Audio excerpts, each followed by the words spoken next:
Students, मैं पूनम राय। इससे पहले के वीडियो में हमने उपसर्ग प्रत्यय के बारे में बताया था। आज हम लोग दो प्रत्यय एक साथ जब मूल शब्द में हो तो उनको कैसे निकालेंगे इसके बारे में जानेंगे। सबसे पहले हम लोग ये जानते हैं, एक बार फिर दोहरा लें कि प्रत्यय है क्या।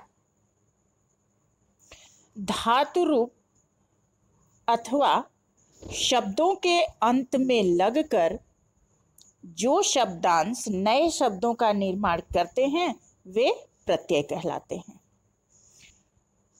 उपसर्ग मूल शब्द के प्रारंभ में लगकर नए शब्दों का निर्माण करते हैं, वे शब्दांश उपसर्ग कहलाते हैं।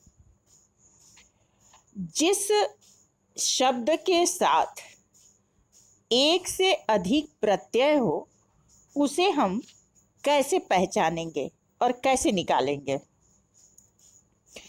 जिस शब्द के साथ एक से अधिक प्रत्यय हो, जैसे यहाँ एक शब्द है लौकिकता, इसमें जाहिर सी बात है कि प्रत्यय अंत में लगता है, इसलिए इसका मूल शब्द पहले ही होगा।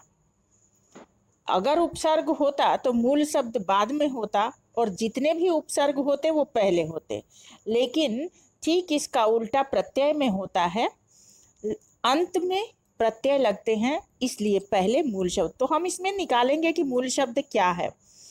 इसमें हमारा मूल शब्द दिखाई दे रहा है लोक, और यहाँ प्रत्यय दिखाई दे रहा है दो, इसमें ह्रस्व ई है और क, तो ये हमारा एक प्रत्यय निकल गया इक, क्योंकि यहाँ ह्रस्व ई है।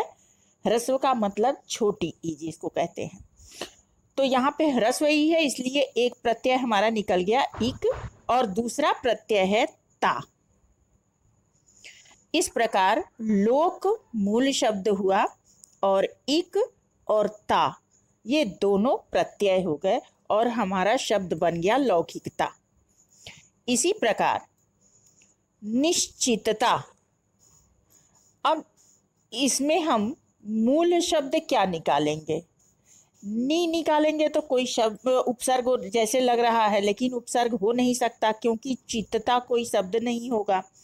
तो इसलिए हमारा जो मूल शब्द निकलेगा वो निकलेगा निश्चित। ये हमारा जब मूल शब्द हो गया तो अंत में बचा ता और यही इसमें प्रत्यय है, तो मूल शब्द हो गया निश्चित और ता हो गया प्रत्यय। वैज्ञानिकता, इसमें भी दो प्रत्यय दिखाई दे रहा है। मूल शब्द हमारा हो गया विज्ञान और इसमें प्रत्यय हो गया इक और ता, तो पूरा शब्द बन गया वैज्ञानिकता। अब ये तो शब्द थे जिनमें दो प्रत्यय एक साथ थे। जब ऐसी स्थिति हो कि मूल शब्द के साथ उपसर्ग और प्रत्यय दोनों ही हो, तो उसको हम कैसे पहचानेंगे। जैसे यहाँ एक शब्द है अपमानित, इसमें उपसर्ग भी दिखाई दे रहा है और प्रत्यय भी दिखाई दे रहा है।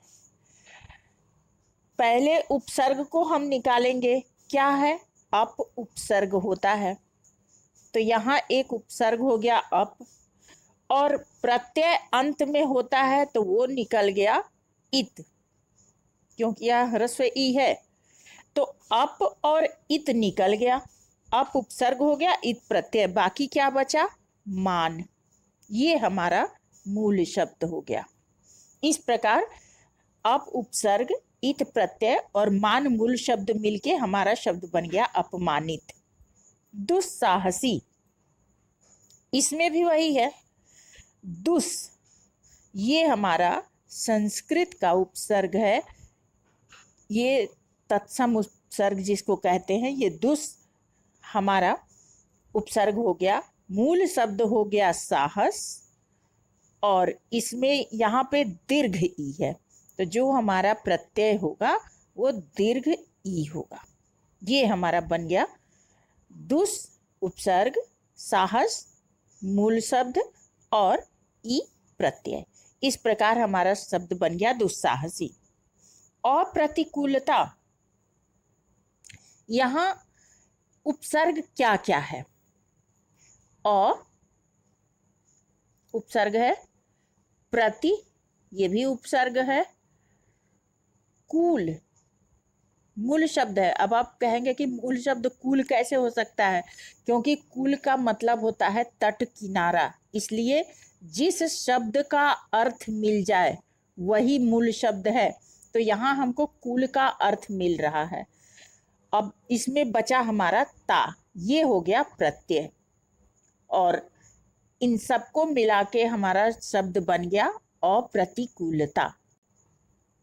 इसी प्रकार सफलता, सफलता एक शब्द है। अगर आपको इसमें से उपसर्ग और मूल शब्द निकालने के लिए कहा जाए तो कैसे निकालेंगे? जब आप देखेंगे उपसर्ग को पहले निकालेंगे तो यहाँ आ रहा है स, ये आपका उपसर्ग हो गया। इसके बाद फलता, ये कोई शब्द नहीं हो जाएगा, फलता मतलब अधूरी क्रिया हो जाएगी, इसका मतलब नहीं निकलेगा। ये आपका अगर फल निकालें तो ये मूल शब्द हो जाएगा और ता हो गया प्रत्यय।